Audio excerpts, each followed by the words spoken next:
There were plenty of Crimson fans that had their nerves tested last Saturday as they hung on for a victory over Penn. Now it's time for the game, the 130th edition of the rivalry between Harvard and Yale. I'm Eric Stecker and I talked to head coach Tim Murphy about the trip to New Haven and the big show. So I'm here with Coach. Coach, we came into the Penn game expecting a great close game. You guys have battled the Quakers really well. Didn't really reach it. We got an 8-point win, but it was a little different than we expected that one to turn out. Kind of got a little nervous there at the end.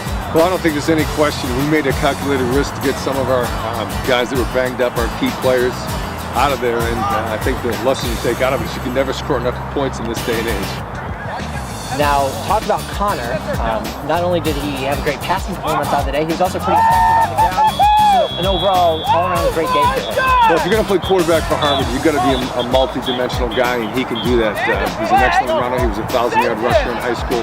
He's done a great job throwing the ball, and it creates a lot of problems for defenses. Right now, Connor's playing his best football of the year. Talking about your seniors, it was a senior day, obviously a very nice tribute for the 36 guys on this team. And then some of them came up and made big plays like Cam Brayton, Josh Boyd. You know, talk about the impact those guys have had on this team. Well, Cam Brayton's been an unbelievable player.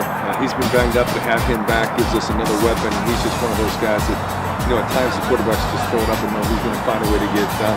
In Josh's case, he's done it all. One of the best captains in Harvard's football history, an incredible leader, arguably the toughest and most physical linebacker in the league, and it's just given us immense production and leadership this year. Now we go down to Yale. It's the game. It's the one everybody circles on their calendar. Closest thing you guys really have to a bowl game, really. It's the last game of the year. Throw out the records. How do you prepare your team for a game like that? Do you need to?